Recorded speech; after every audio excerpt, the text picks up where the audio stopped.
अस्सलाम वालेकुम first year बेटे, open your biology book page number 192। अपने लास्ट लेक्चर में बेटे मैं आप लोगों को पढ़ा रही थी सेकेंडरी ग्रोथ। सेकेंडरी ग्रोथ में मैंने आप लोगों को क्या बताया था कि सेकेंडरी ग्रोथ वो ग्रोथ है जिसमें प्लांट की थिकनेस यानी कि जो आपकी स्टेम है या आपकी रूट है बेटे, उसकी विड्थ जो है वो क्या होती है, इंक्रीज होती है। ठीक है, प्राइमरी ग्रोथ में क्या हो रहा था, उसकी लेंथ इंक्रीज हो रही थी। ठीक है, लेंथ वाइज प्लांट आपका जो है वो ग्रो कर रहा था। लेकिन सेकेंडरी ग्रोथ में हमने क्या पढ़ा कि यहाँ पे प्लांट की थिकनेस इंक्रीज होगी। ठीक है, फिर हमने सेकेंडरी ग्रोथ को डिटेल से पढ़ा। यहाँ पे हमने वेस्कुलर कैम्बियम पढ़े, फिर हमने यहाँ पे क्या पढ़ा बेटे, कॉक कैम्बियम, यानी कि कैम्बियम को हमने दो मेन कैटेगरीज में डिवाइड किया, कॉक कैम्बियम और आपके पास क्या आया था, वेस्कुलर कैम्बियम। ऐसे ही हमने पढ़ा था, याद है ना। मैंने आपको सारा डिटेल में बताया था। कॉक कैम्बियम पढ़ा, फिर हमने क्या पढ़ा, वेस्कुलर कैम्बियम पढ़ा। ठीक है, स्टेप बाय स्टेप हम इसको लेके चलते गए और सारा मैंने आपको बताया कि वेस्कुलर कैम्बियम में किस तरह से सेकेंडरी ग्रोथ होगी, वहाँ पे सेकेंडरी जाइलम बनेंगे, सेकेंडरी फ्लोएम बनेंगे। ठीक है, और उनकी वजह से क्या होता है कि सेल डिवाइड होंगे आउटर इनर में, और सेकेंडरी फ्लोएम बनेंगे, और सेकेंडरी फ्लोएम की वजह से और सेकेंडरी जाइलम की वजह से क्या होगा कि थिकनेस जो है वो इंक्रीज होगी। उसके बाद बेटे हमने क्या पढ़ा था, हमने पढ़ा था कॉक कैम्बियम। ठीक है, और मैंने आपको वहाँ पे जब हमने कॉर्क कैम्बियम पढ़ा था तो कॉक कैम्बियम में हमने क्या पढ़ा था कि कॉक कैम्बियम में के इनर साइड और आउटर साइड जो हैं वो भी डिवाइड करती हैं, और न्यू कॉक जो हैं वो आउटर साइड पे बनाती हैं। और इन द एंड मैंने आपको क्या कहा था कि जो आउटर साइड पे बेटे न्यू कॉक बनता है, उसकी कंट्रीब्यूशन से, उसकी फॉर्मेशन से क्या चीज़ डेवलप होती थी, हमारे पास बार्क डेवलप होती थी। क्या डेवलप होती थी बेटे, बार्क। अब फिर हमने पढ़ा था कि व्हाट इज़ बार्क, आपकी बुक में इसकी डेफिनेशन भी दी गई थी। मैंने भी आपको समझाया था कि बार्क क्या चीज़ है बेटे, ये वो रीजन है किसी भी मिच्योर स्टेम का जो वेस्कुलर कैम्बियम की आउटसाइड पे प्रेजेंट होता है। क्या, आउटसाइड ऑफ वेस्कुलर कैम्बियम जो है ये प्रेजेंट होता है। It contain secondary phloem, Kock cambium and Kock. Collectively इन तीनों चीज़ों को हम लोग क्या कहते हैं, बार्क कहते हैं। आपकी बुक में अक्सर डेफिनेशन भी आती है बार्क की, आप इसको अंडरलाइन करो और इसको आपने एज इट इज़ ही याद करना है। ठीक है, तो हमने यहाँ पे क्या पढ़ लिया था, सेकेंडरी ग्रोथ पढ़ा। सेकेंडरी ग्रोथ में हमने वेस्कुलर कैम्बियम पढ़े, हमने कॉर्क कैम्बियम पढ़ा, फिर हमने क्या चीज़ पढ़ी, फिर हमने पढ़ा बार्क। मैंने आपको कहा था बेटे मैं आप लोगों को अपनी जो है गार्डन से देखती हूँ, किसी ट्री में कोई बाग है तो मैं आप लोगों को दिखाऊं, तो मैं आप लोगों के लिए गार्डन से मेरे गार्डन में एक दो ट्रीज़ लगे हुए थे, उनकी बाग मैं लेके आई हूँ ताकि मैं आपको अच्छी तरह से एक्सप्लेन कर सकूँ कि एक्चुअली बाग किस तरह की होती है। There are different types of, आपको पता है कि हमारे पास क्या है कि बहुत ज़्यादा टाइप्स के क्या होते हैं, ट्रीज़ होते हैं। ठीक है, बहुत सारी टाइप्स के प्लांट्स होते हैं, तो हर प्लांट की डिफरेंट टाइप की जो है वो क्या होती है, बार्क होती है। ठीक है, बहुत सारी टाइप्स हैं। हमारे पास लोअर प्लांट्स हैं, हमारे पास मतलब बड़े बड़े बहुत जॉइंट ट्रीज़ भी हैं। हर प्लांट की बार्क जो है वो डिफरेंट टाइप की होती है। अच्छा, अगर आप लोगों ने बार्क को एक्सप्लेन करना है, मैं इसकी ईजीएस्ट डेफिनेशन आप लोगों को राइट करवाती हूँ। आप लोग सिंपली लिख सकते हैं, ट्री बार्क इज टफ, लिखो, outermost layer of woody plants. ठीक है, क्या होती है ये, टफ लेयर है, आउटर मोस्ट लेयर है, और किसकी है, वुडी प्लांट्स की है। That protect the trees from insect, animals and weather damage. इसका मेन फंक्शन क्या होता है कि ये प्लांट को प्रोटेक्शन देती है, कहाँ से बेटे, इंसेक्ट से, एनिमल से, और डिफरेंट टाइप के जो वेदर के डैमेजेस हैं उनसे प्लांट को ये प्रोटेक्ट करती है। तो आप लोग कैसे लिख सकते हो, आप लोग लिखोगे tree bark is tough, outermost layer of woody plants that protect the tree from insects, animal and weather damages. Clear हो गया। हमने क्या कर लिया, मैंने आपको ये बता दी कि बार्क की डेफिनेशन क्या है, बार्क कैसी है और इसका मेन पर्पस क्या है। और जो हमने कल लेक्चर पढ़ा था अपना पूरा, जब मैंने आपको पढ़ाया था तब मैंने आपको बताया था कि बेसिकली जो बार्क है ये कोलेक्टिवली एक कम्बिनेशन है किस किस चीज़ की, सेकेंडरी फ्लोएम की, कॉर्क कैम्बियम की और कॉर्क की। ठीक है, क्लियर हो गया। हमने डिटेल से पढ़ लिया था कि जब सेकेंडरी ग्रोथ होती है कॉक कैम्बियम में तो हमारे पास क्या बनता है, थिक आउटर मोस्ट लेयर बनती है जिसको हम लोग क्या कहते थे, बार्क। आपको इस टाइम बेटे स्क्रीन पे नज़र आ रही होगी, दिस इज़ बार्क। ये जो आपको सामने इस टाइम नज़र आ रही है मेरे हाथ में अपनी स्क्रीन पे, ये क्या है, ये एक ट्री के ऊपर बेटे आउटर मोस्ट जो है उसके ऊपर एक थिक लेयर लगी हुई थी। This layer is known as, ये सब आप सब फैमिलियर हो, आप सब ने देखा है ट्रीज़ की इर्द गिर्द ये एक थिक, जो स्पेशली वुडी ट्रीज़ होते हैं, जो हायर प्लांट्स होते हैं, उनके इर्द गिर्द इस तरह की थिक जो है वो एक कवरिंग होती है। इस थिक कवरिंग को हम लोग क्या कहते हैं, this is known as cork, sorry bark. ये आउटर मोस्ट लेयर है, ठीक है, जो आपको बाहर से नज़र आती है। जब हम इसको उतारेंगे तो ये अंदर से इस तरह की है, ठीक है, अंदर से इसकी सरफेस ऐसे होती है, लेकिन बाहर से इसकी सरफेस जो है वो इस तरह से होती है। डिफरेंट टाइप के ट्रीज़ है, हर ट्रीज़ की बार्क जो है बेटे वो डिफरेंट होती है। जैसे कि ये एक ट्री है, इसका बार्क मैंने उतारा आपके लिए ताकि आपको दिखा सकूं कि बार्क बेसिकली कैसी होती है, ठीक है, और इसका मेन पर्पस क्या है, प्रोटेक्शन, ठीक है। इसी तरह ये तो एक हमारे पास प्लांट है, मैं किसी और प्लांट की आपको दिखाती हूँ, ठीक है। एक और अगर हम लोग बहुत ज़्यादा मतलब वुडी प्लांट देखते हैं, हम लोग हायर प्लांट्स की तरफ चलते हैं टूवर्ड एंजियोस्पर्म्स, ठीक है। तो ये एक और बड़ा ट्री है, काफ़ी बिग ट्री था बेटे, उसकी बार्क मैंने उतारी आप लोगों के लिए। देखो तो ये देखो, ये एक थिक, काफ़ी थिक कवरिंग है, ठीक है। तो ये मिच्योर स्टेम्प है और ये क्या होती है, आउटसाइड ऑफ वेस्कुलर कैम्बियम के आउटसाइड पे बेटे ये प्रेजेंट होती है। और इसमें क्या चीज़ है, सेकेंडरी फ्लोएम भी इसके अंदर प्रेजेंट होता है, कॉम कैम्बियम भी इसके अंदर प्रेजेंट है और इसके अंदर कॉर्क भी प्रेजेंट है। क्लियर हो गया, ये क्या चीज़ है, this is also a bark, ठीक है। ये भी एक बड़ा, काफ़ी बड़ा सारा ट्री था मेरे गार्डन में, उसकी बार्क जो थी मैं उतार के लाई हूँ आपको दिखाने के लिए। This is also a bark, ये ओरिजिनल पिक्चर है किसकी, बार्क की। Is that clear. और भी बार्क्स है, मैं आपको दिखाती हूँ, जैसे कि ये अब एक और प्लांट था, उसकी बार्क मैंने उतारी है। देखो अब ये और जो पहले वाली हमने देखी थी उसके और इसके स्ट्रक्चर में बड़ा डिफरेंस है बेटे, इन दोनों के स्ट्रक्चर जो हैं वो डिफरेंट है। देखो इसका स्ट्रक्चर और तरह का है, ये बिल्कुल ऊपर से स्मूथ है, ठीक है, इसका स्ट्रक्चर और तरह का है, इसका स्ट्रक्चर और तरह का है। ये हैं हालांकि दोनों ही बार्क्स हैं, ठीक है। फिर हम आगे चलते हैं, मैं आपको और दिखाती हूँ। कुछ प्लांट्स ऐसे भी होते हैं जिनकी बार्क जो है वो बहुत बारीक होती है, बहुत थिन होती है। कुछ की क्या होती है, बहुत ज़्यादा थिक होती है। अगर आप इसको गौर करो, ये सिंपल, अगर आप लोगों को याद हो या आपके इर्द गिर्द कहीं गावा प्लांट, अमरूद का दरख्त जो होता है बेटे वो लगा हो, तो ये उसकी है, उसकी बाग है और इट इज़ वेरी थिन। ये इसको जब आप देखते हैं, हम फिज़िकली इसको देखें तो ये बहुत ज़्यादा थिन होती है और ये ईजिली ब्रेकेबल है, ईजिली टूट जाती है, ठीक है, टू मच थिन, ठीक है। जबकि मैंने आपको पहली वाली जो दिखाई थी वो देखो, ये कितनी थिन है, बिल्कुल पेपर की तरह है, इतनी ज़्यादा ये थिन है, ठीक है। लेकिन जब दूसरी बाग मैंने आपको दिखाई थी तो ये बहुत ज़्यादा थिक थी। यहाँ पे भी अगर आप लोग देखो तो बेटे इस बाग का भी मेन फंक्शन क्या है कि ये प्लांट को प्रोटेक्शन प्लांट को दे रही होती है, डिफरेंट टाइप के जो इंसेक्ट्स हैं उनसे जो है उसको प्रोटेक्ट कर रही होती है, ठीक है। तो ये भी मैंने आपको एक बाग दिखाई। तो ये सारी की सारी हमारे पास डिफरेंट जो हैं एग्जांपल्स आ गई किसकी, ये आपके पास रियल और एक्चुअल जो है बाग है, ठीक है। क्लियर हो गया। अब आपके पास 3 डिफरेंट टाइप की, बल्कि 4 डिफरेंट टाइप की बाग्स पड़ी हुई हैं और सारी की सारी अगर आप गौर करो, इस टाइम मैंने सारी इकट्ठी रख दी हैं, ठीक है। तो ये सारी, इनका देखो, इन सब का टेक्सचर भी डिफरेंट है। ये सबसे ज़्यादा थिक थी, ये उससे कम थी, ये उससे कम, और ये बहुत ज़्यादा थिन है, जस्ट लाइक पेपर। क्लियर हो गया।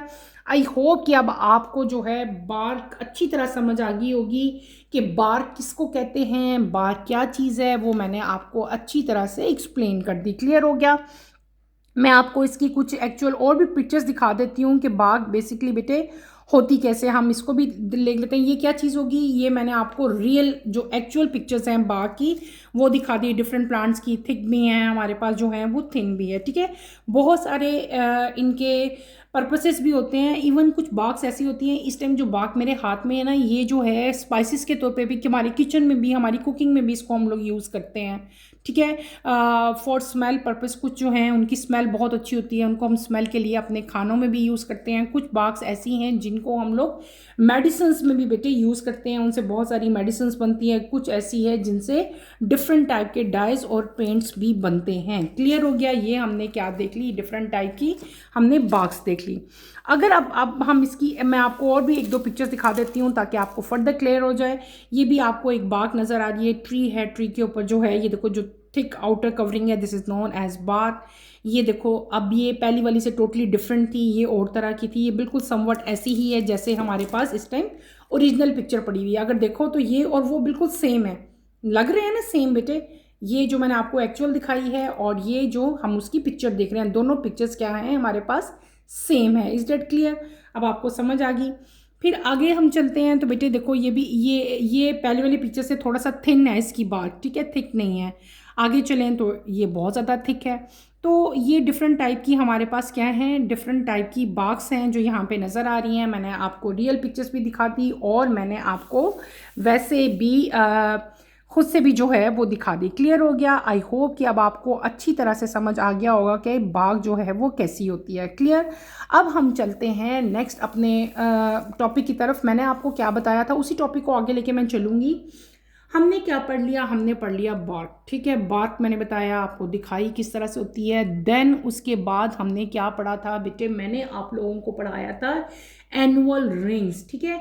एनुअल रिंग्स क्या होते थे? They are circular band. हमने क्या पढ़े थे कि एनुअल रिंग्स क्या हैं बेटे? They are circular bands. ये सर्कुलर बैंड्स हैं जो कि ट्रीज़ की वुड में, यानी कि जो ट्रीज़ हैं, जो बड़े बड़े दरख्त हैं, उनकी लकड़ी में ये रिंग्स प्रेजेंट होते हैं। और ये जो कैम्बियम लेयर है, कैम्बियम जो हम पढ़ के आए हैं, कॉक कैम्बियम हमने पढ़ा, वेस्कुलर कैम्बियम हमने पढ़ा। कैम्बियम की एक्टिविटी, जो कैम्बियम लेयर की जो सीजनल एक्टिविटी है, उसकी वजह से ट्री के अंदर कुछ रिंग्स बनते हैं। उन एनुअल रिंग्स को हम लोग क्या कह रहे थे? एनुअल रिंग्स कहते हैं। एनुअल रिंग्स मैंने आपको आगे बताया था कि एनुअल रिंग्स की बेस पे हम वुड को दो मेन कैटेगरीज में डिवाइड करते थे। एक कौन सी आपकी आती है? स्प्रिंग वुड आती थी, और एक कौन सी आपकी आती थी? ऑटम वुड, ठीक है। स्प्रिंग वुड क्या होती थी? लाइट इन कलर होती थी। ऑटम वुड क्या होती थी? डार्क इन कलर होती थी, ठीक है। इस टाइम आपको बेटे यहाँ पे आपकी स्क्रीन के सामने एक पिक्चर नज़र आ रही है। This is a picture of T trunk showing annual rings. इसके ऊपर क्या है? एनुअल रिंग्स है। अगर आप गौर करो यहाँ पे देखो बेटे, रिंग्स बने हुए हैं, ठीक है। नज़र आ रहे हैं आप लोगों को? ये क्या चीज़ है? ये देखो आपको सर्कल में क्या नज़र आ रहे हैं? रिंग्स नज़र आ रहे हैं। ये सारे के सारे क्या हैं? रिंग्स हैं। ये देखो, ये जो डार्क लाइंस हैं, लाइट लाइंस हैं। अब हमने पढ़ा था ये जो सेंटर, बिल्कुल सेंटर है, यानी कि पूरे सर्कल्स हैं, ठीक है, बहुत सारे सर्कल्स हैं। सर्कल का जो बिल्कुल सेंटर है उसको हम लोग क्या कहते हैं? पिथ कहते हैं। क्या कहते हैं? पिथ कहते हैं। फिर ये जितने सर्कल्स होते हैं, इस सर्कल को बेटे हम बहुत सारी क्लासेस में, बहुत सारी कैटेगरीज में डिवाइड करते हैं। वो सर्कल जो पिथ के बिल्कुल पास होता है और डार्क इन कलर होता है स्टार्ट से लेकर एंड तक, जो डार्कर इन कलर है, मैंने क्या कहा? जो डार्क इन कलर है उसको हम लोग क्या कहते हैं? हार्ट वुड कहते हैं। क्या कहते हैं? हार्ट वुड कहते हैं। हार्ट वुड के बाद जो सर्कल्स लाइट इन कलर होते हैं, जिनका कलर लाइट होता है, उनको हम लोग क्या कहते हैं? सैप वुड कहते हैं। क्या कहते हैं बेटे? सैप वुड कहते हैं।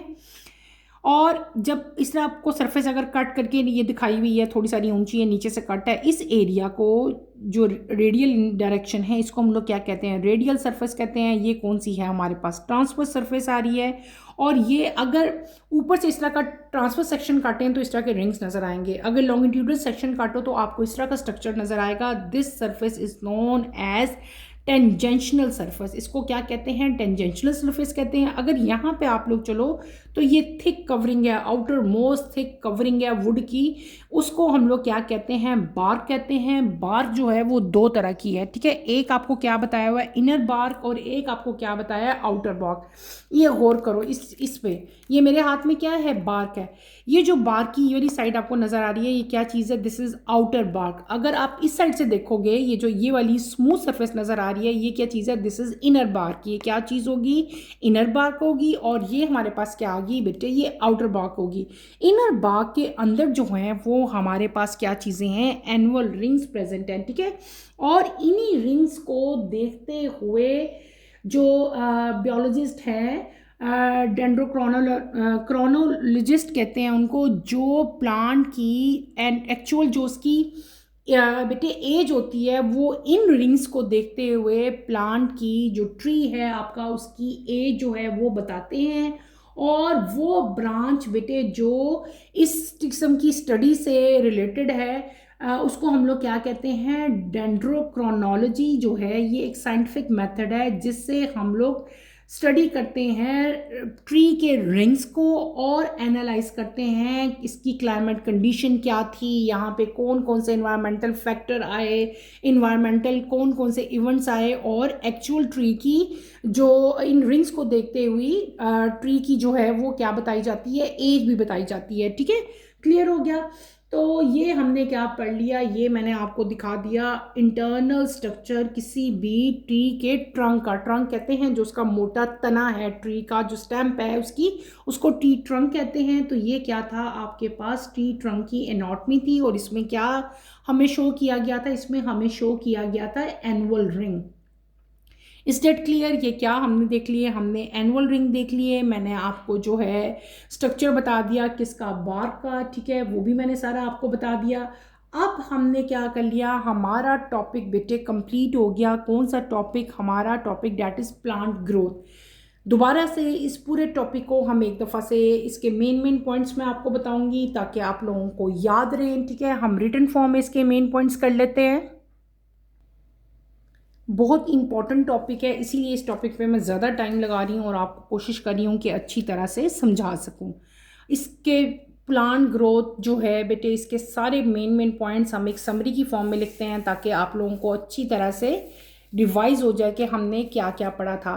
तो हमने क्या पढ़ा बेटे, हम क्या यहाँ पे राइट करते हैं, हमने क्या स्टडी किया, हमने पूरा टॉपिक क्या पढ़ा, हमने पढ़ा ग्रोथ इन प्लांट्स। ठीक है, मैं आप लोगों को सारा जो है वो रिवाइज करवा रही हूँ ताकि आपको क्लियर हो जाए। हमने टॉपिक पढ़ा ग्रोथ इन प्लांट्स।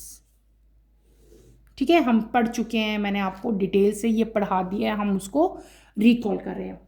हमने पढ़ा कि प्लांट में जो ग्रोथ होती है उसको हम लोग क्या कहते हैं, परमानेंट इंक्रीज इन साइज। ठीक है, इन वेरियस डायमेंशन। प्लांट की ग्रोथ को हम लोग बेसिकली किस तरह से डिफाइन कर रहे थे कि परमानेंट जो है वो क्या, प्लांट की जो परमानेंट ग्रोथ है इन डिफरेंट डायमेंशंस। डायमेंशंस का मतलब है in different direction, length wise भी, विड्थ वाइज भी, हाइट वाइज। ठीक है, और उसका मैस भी यानी कि जो वेट है प्लांट का वो भी इंक्रीज हो रहा है। ग्रोथ के डिफरेंट टाइप के पैटर्न थे। ठीक है, थ्रू आउट लाइफ प्लांट जो है उसमें ऑर्गन, ब्रांचेस, लीव्स, रूट्स बेटे ऐड होते थे। फिर मैंने आपको क्या कहा था कि रेट ऑफ ग्रोथ जो है वो पूरे प्लांट में जो है वो क्या होता है, यूनिफॉर्म नहीं होता। कुछ पार्ट्स जो हैं वो बहुत तेज़ी से बढ़ रहे होते हैं और कुछ जो हैं वो स्लोली जो है वो ग्रो कर रहे होते हैं। ठीक है, दो तरह के प्लांट्स थे, एक था बेटे लोअर प्लांट्स और एक हमारे पास क्या आते थे, हायर प्लांट्स आते थे। ठीक है, लोअर प्लांट्स में जनरली क्या होता था कि इंटायर प्लांट बॉडी जो है वो ग्रो करती थी, लेकिन हायर प्लांट्स में ग्रोथ जो है वो स्पेसिफिक रीजन में क्या होती थी, लिमिटेड होती थी। ठीक है, वो रीजन जहाँ पे ग्रोथ होती थी उनको हम लोग क्या कहते थे, ग्रोइंग पॉइंट्स कहते थे। क्लियर है, याद आया सारा कुछ बेटे, ये हम सारा कुछ पढ़ के आए हैं। और फिर मैंने आपको क्या कहा था कि वो ग्रोइंग पॉइंट्स, मैंने अभी कहा ना ग्रोइंग पॉइंट्स होते हैं, उन ग्रोइंग पॉइंट्स को उनके अंदर क्या प्रेजेंट था, ग्रुप ऑफ सेल्स प्रेजेंट थे। उन ग्रुप्स ऑफ सेल्स को हम लोग क्या कहते थे, मेरिस्टेम्स कहते थे। फिर हमने क्या पढ़ा था बेटे, टाइप्स ऑफ मेरिस्टेम्स पढ़े थे। मैंने आपको एपिकल मेरिस्टेम पढ़ाए, इंटरकैलरी मेरिस्टेम पढ़ाए, और उसके बाद हमने क्या पढ़ा था, लेटरल मेरिस्टेम, वेस्कुलर कैम्बियम। ये वन बाय वन मैंने आपको सारे डिटेल से पढ़ाए। उसके बाद हम आगे टाइप्स ऑफ ग्रोथ पे, ग्रोथ पढ़ा ली हमने। उसके बाद हमने क्या पढ़ लिया बेटे, टाइप्स ऑफ ग्रोथ। ठीक है, टाइप्स मैंने आपको क्या बताया कि प्लांट के अंदर दो टाइप्स की ग्रोथ होती है। प्लांट के अंदर कितने टाइप्स की ग्रोथ होती है, दो टाइप की बेटे। वो कौन कौन सी थी, एक थी हमारे पास प्राइमरी ग्रोथ और दूसरी हमारे पास क्या थी, सेकेंडरी ग्रोथ। याद है? ठीक है, मैंने ऐसे ही बताया था ना कि there are two type of growth in plants, primary growth और सेकेंडरी ग्रोथ। प्राइमरी ग्रोथ वो थी जिसमें प्लांट की लेंथ इंक्रीज होती थी। ठीक है, और सेकेंडरी ग्रोथ कौन सी थी, जिसमें प्लांट की विड्थ इंक्रीज होती थी। ठीक है, विड्थ इंक्रीज होती थी प्लांट की, ये इनका मेन डिफरेंस भी है। ठीक है, उसके बाद हमने क्या कहा था कि हमने प्राइमरी ग्रोथ को तीन मेन फेजेस में डिवाइड किया था। एक था सेल डिवीजन, एक बेटे हमारे पास क्या था, सेल एलोंगेशन, और एक को हमने क्या नाम दिया था, सेल डिफरेंशिएशन। ऐसे था, याद आया?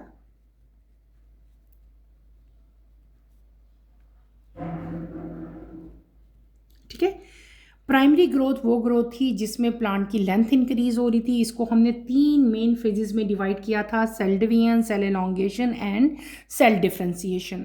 सेल डिवीजन वो फेज था जिसमें सेल्स का वॉल्यूम इंक्रीज होता है, नंबर इंक्रीज होता है, डिवीजन होती है, ठीक है। एपिकल मेरिस्टेम जो है वो उसमें डिवीजन होगी और नंबर ऑफ सेल क्या होते थे, इंक्रीज होते थे। सेल एलोंगेशन में क्या होता था कि जब न्यू सेल बन जाते थे, सेल की डिवीजन हो जाती थी, तो सेल जो है वो उनका साइज इंक्रीज होता था, वो लंबे होते थे, लेंथ वाइज वो क्या हो जा रहे थे, इंक्रीज हो रहे थे, एलोंगेट हो रहे थे। और फिर हम लोग किसके में आए थे, सेल डिफरेंस। जब ये सेल एलोंगेशन का फेज खत्म हो जाता था तो तमाम के तमाम सेल्स जो हैं बेटे, जब वो अपनी फाइनल साइज और शेप अटेन कर लेते थे तो उनकी एलोंगेशन जो है वो स्टॉप हो जाती थी, और तमाम के तमाम सेल जो हैं वो स्पेशलाइज्ड हो जाते थे। हर सेल का एक स्पेसिफिक फंक्शन हो जाता था, जो अपना अपना फंक्शन जो है वो क्या कर रहे थे, परफॉर्म कर रहे थे। क्लियर? उसके बाद हम लोग आए सेकेंडरी ग्रोथ की तरफ। सेकेंडरी ग्रोथ को मैंने आपको क्या बताया कि ये वो ग्रोथ है जिसमें प्लांट की बेटे थिकनेस जो है वो इंक्रीज होती है, स्टेम की भी और रूट की भी, ठीक है। और हर्बेशियस प्लांट में ये बहुत ना होने के बराबर होती है या होती नहीं है ज़्यादातर। ये हायर प्लांट जो हैं या वुडी ट्रीज हैं उनमें होती है सेकेंडरी ग्रोथ। इसको हमने 2 मेन कैटेगरीज में डिवाइड किया था। एक को हमने क्या नाम दे दिया था, वेस्कुलर कैम्बियम, वेस्कुलर कैम्बियम, और एक को हमने क्या कहा था बेटे, कॉर कैम्बियम। ऐसे था, ऐसे डिवाइड किया था ना मैंने, यानी कि कैम्बियम थे यहाँ पे, और हमने उनको डिवाइड कर दिया था वेस्कुलर कैम्बियम में और कॉर कैम्बियम में। वेस्कुलर कैम्बियम में मैंने आपको क्या पढ़ाया था कि इसके सेल जो हैं वो आउटर और इनर मार्जिन्स में डिवाइड करते थे। हमारे पास क्या बनता था, सेकेंडरी फ्लोएम और सेकेंडरी जाइलम बनते थे, जिसकी वजह से प्लांट की थिकनेस जो है वो क्या हो जाती थी, इंक्रीज होती थी। प्लांट जो है वो उसकी विड्थ इंक्रीज हो रही थी। फिर हमारे पास आ रहा था कॉर कैम्बियम। कॉर कैम्बियम में मैंने बेटे आपको क्या बताया था कि आउटर और इनर साइड के सेल्स जो हैं वो डिवाइड करते थे, और हमारे पास क्या बनता था, न्यू कॉर्क प्रोड्यूस होता था, ठीक है। इसकी वजह से हमारे पास किस चीज़ की प्रोडक्शन होती थी, न्यू कॉर्क की, ठीक है। और न्यू कॉर्क जो है वो कंट्रीब्यूट करता था in the formation of bark. हमारे पास क्या बनता था, बार्क बनती थी। बार्क मैंने आपको डिटेल से दिखाई कि किस तरह की होती है, मैंने आपको सारा उसका स्ट्रक्चर, रियल स्ट्रक्चर दिखाया, एक्सप्लेन किया। हमने उसको अच्छी तरह से पढ़ा कि व्हाट इज़ बार्क, उसका फंक्शन क्या है और वो कैसे बनती है। मैंने क्या कहा था कि it contain secondary phloem, Kock cambium and Kock. Collectively इसको हम लोग क्या कहते थे, बार्क कहते थे। ये एक मिच्योर स्टेम की आउटसाइड पे प्रेजेंट होती है और प्लांट को प्रोटेक्ट कर रही होती है अगेंस्ट डिफरेंट टाइप के इन्वायरमेंटल कंडीशंस हों, चाहे इंसेक्ट्स हों, उनसे प्लांट को प्रोटेक्शन दे रही होती है। उसके बाद बार के बाद हम किस पे आए थे बेटे, मैंने आपको पढ़ाई थी एक चीज़, एनुअल रिंग्स, ठीक है। हमने क्या पढ़ा था, एनुअल रिंग। हमने क्या पढ़े थे, एनुअल रिंग्स पढ़े थे। एनुअल रिंग्स में मैंने आपको क्या कहा था कि they are circular bands in the wood of trees, ठीक है। और ये कैसे बनते थे, ये बनते थे बाय सीजनल एक्टिविटी, ठीक है। सीजनल एक्टिविटी में हम लोग 2 तरह की वुड बनाते थे। एक हम कहते थे, एक वुड्स को स्प्रिंग वुड, और एक को हम लोग क्या कहते थे, ऑटम वुड। स्प्रिंग वुड बेटे जो थी वो लाइट इन कलर होती थी, ऑटम वुड जो है वो डार्क इन कलर होती थी, ठीक है। उसके बाद हमने क्या पढ़ा था, हमने पढ़ा था कैम्बियम एक्टिविटी। कैम्बियम जो है बेटे it is a meristematic tissue जो कि सेकेंडरी जाइलम और फ्लोएम बनाते थे। क्या हमने पढ़ा था, कैम्बियम। कैम्बियम की एक्टिविटी मैंने आपको बताई थी, कैम्बियम एक्टिविटी। कैम्बियम एक्टिविटी में मैंने आपको क्या बताया था कि दे आर मेरिस्टेमेटिक टिश्यूज़, और ये क्या बनाते थे, सेकेंडरी जाइलम और फ्लोएम बनाते थे। अब हमारे पास आपको मैंने 2 तरह की चीज़ें बताई थी। एक हमने पढ़ा था स्प्रिंग, याद है, और एक हमने कौन सा सीजन देखा था, ऑटम। ऐसे था। बेटे हम अपना सारा ग्रोथ का टॉपिक मैं रिवाइज करवा रही हूँ आप लोगों को। मेन पॉइंट्स हमने देखा था कि स्प्रिंग में जब कंडीशन फेवरेबल होती है तो कैम्बियम जो है वो कैम्बियम की एक्टिविटी देख रहे हैं according to different seasons. Spring में कैम्बियम की एक्टिविटी बहुत ज़्यादा हाई हो जाती है और ये ज़्यादा जाइलम को प्रोड्यूस करता है और लाइटर इन कलर जो है हमारे पास वुड बनती है और उस वुड को हम लोग क्या कहते थे, हम कहते थे डैट इज स्प्रिंग वुड। फिर मैंने आपको बताया था ऑटम में बेटे कैम्बियम की एक्टिविटी क्या हो जाती थी, स्लो हो जाती थी, जिसकी वजह से डार्क कलर के जाइलम सेल्स बनते थे और वो नैरो होते थे यानी कि छोटे होते थे और डेंसर होते थे और इस तरह की वुड को हम लोग क्या कहते थे, ऑटम वुड कहते थे। ठीक है, उसके बाद हमने एक और नई चीज़ पढ़ी that is known as ring formation. ठीक है, मैंने आपको क्या बताया, रिंग फॉर्मेशन बताया, उसकी डायग्राम भी दिखाई। ठीक है, what is ring formation? Ring formation क्या था कि स्प्रिंग वुड, हमने दो तरह की वुड्स पढ़ी ना, एक हमने क्या पढ़ी स्प्रिंग वुड, एक हमने क्या पढ़ी ऑटम वुड।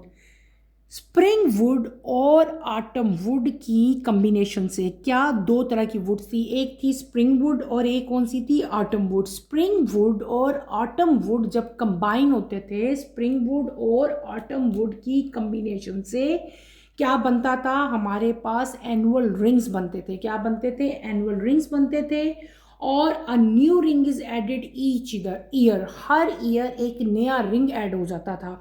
और किसी भी ट्री के रिंग्स दे के बेटे हम क्या कर सकते हैं, उस ट्री की एज का अंदाज़ा लगा सकते थे। ठीक है, क्योंकि मैंने आपको बताया कि हर ईयर एक न्यू रिंग बन रहा होता था, तो जितने रिंग होंगे उतने साल का ट्री होगा, ये हमने पढ़ लिया। ठीक है, फिर मैंने आपको बताया कि बायोलॉजी की वो ब्रांच जिसमें हम लोग रिंग की फॉर्मेशन, रिंग का स्ट्रक्चर, प्लांट की ट्री सारा कुछ पढ़ते हैं, उस ब्रांच को हम लोग क्या कहते हैं, डेंड्रोक्रोनोलॉजी कहते हैं। ठीक है, और इन द एंड हमने जो एनुअल रिंग्स पढ़े थे बेटे, उनकी इंपॉर्टेंस भी मैंने आपको बताई। मैंने आपको क्या बताया कि annual ring provide valuable information about the age of trees. Annual ring से हमें ट्रीज की एज के बारे में पता चलता है। इसके अलावा एनुअल रिंग्स को देखते हुए हम लोग इन्वायरमेंट की कंडीशन जो है उसका भी अंदाज़ा लगा सकते हैं। और इन द एंड मैंने आपको क्या बताया था कि ये जो एनुअल रिंग की फॉर्मेशन है और जो इसका नंबर है कि कितने रिंग्स हैं, इस पूरे डेटा को देखते हुए क्लाइमेट के अंदर बहुत सारे सालों में क्या क्या चेंजेस आती हैं, क्या वेरिएशंस आती हैं, उनका अंदाज़ा भी बायोलॉजिस्ट जो है वो ईजीली लगा सकते हैं। ये एनुअल रिंग जो हैं बेटे इतने ज़्यादा इम्पॉर्टेंट होते हैं। इन द एंड बेटे मैंने आपको जो ट्री ट्रंक था उसकी एनाटॉमी भी दिखाई ताकि आपको अच्छी तरह से समझ आ जाए ट्री ट्रंक कैसे होते हैं, वहाँ पे फ्लोएम कहाँ प्रेजेंट था, कॉन्ग कहाँ प्रेजेंट था। फिर हमने बताया कि हमने वुड को भी दो मेन कैटेगरीज में डिवाइड किया था। एक कौन सी थी, आपके पास सैप वुड थी और एक आपके पास कौन सी थी, हार्ट वुड थी। वो सिर्फ और सिर्फ डायग्राम में थी, वैसे हमारी थ्योरी में वो दोनों वुड शामिल नहीं थी। ठीक है, आई होप बेटे कि आपने इस लेक्चर को बहुत अच्छी तरह से, इस पूरे टॉपिक को जो तकरीबन मैंने 3-4 लेक्चर्स में पूरा किया है, आपको समझ आई होगी। हमने प्लांट ग्रोथ जो है, ग्रोथ इन प्लांट को डिटेल से पढ़ा, ग्रोथ के पैटर्न देखे, ग्रोथ के पॉइंट्स देखे, प्राइमरी ग्रोथ पढ़ी, सेकेंडरी ग्रोथ पढ़ी हमने। ठीक है, फिर हमने कैम्बियम देखा, रिंग फॉर्मेशन देखी, कॉर्क देखा, बार्क देखी, सारा कुछ वन बाय वन हम जो है स्टेप बाय स्टेप लेके चले। सारा कुछ मैंने आपको डिफ़ाइन किया। आपने इसको अच्छी तरह से स्टडी करना है। इस पूरे टॉपिक में कोई प्रॉब्लम होती है, कोई डिफ़िकल्टी होती है तो बेटे feel free to ask any question. यहीं पे अपना टॉपिक मैं ख़त्म करूँगी और कमिंग लेक्चर में बेटे अभी भी हमारा ये टॉपिक ख़त्म नहीं हुआ। इस टॉपिक में अभी भी स्टिल कुछ चीज़ मिसिंग है, डैट इज़ डिफरेंस। ठीक है, आपके पेपर में अक्सर क्वेश्चन आता है what is the difference between primary growth and secondary growth. Primary growth और सेकेंडरी ग्रोथ में बहुत सारे डिफरेंसेस होते हैं। ठीक है, और ये पेपर में क्वेश्चन अक्सर रिपीट भी होता है, इसलिए बेटे मैं आप लोगों को प्राइमरी और सेकेंडरी ग्रोथ में डिफरेंसेस भी इंशाल्लाह नेक्स्ट टॉपिक में राइट करवाऊंगी। तो नेक्स्ट टॉपिक की नोटिफिकेशन के लिए आप चैनल को शेयर करें, लाइक करें और सब्सक्राइब करें। इंशाल्लाह कमिंग लेक्चर में हम इसको जो है वो कवर करेंगे और इसी उम्मीद के साथ कि आपको जो है ये टॉपिक बहुत अच्छा समझ आया होगा। फिर भी मेरे बेटे अगर आपको कहीं कोई डिफ़िकल्टी है तो आप मेरे से जो है वो क्वेश्चन कर सकते हैं। यहीं पे अपना टॉपिक मैं ख़त्म करूँगी। इंशाल्लाह कमिंग लेक्चर में आपसे दोबारा मुलाकात होगी। टिल देन अल्लाह हाफ़िज़ फर्स्ट ईयर। टेक केयर बेटे, अपना ख्याल रखिएगा और दुआओं में मुझे याद रखिएगा। अल्लाह हाफ़िज़।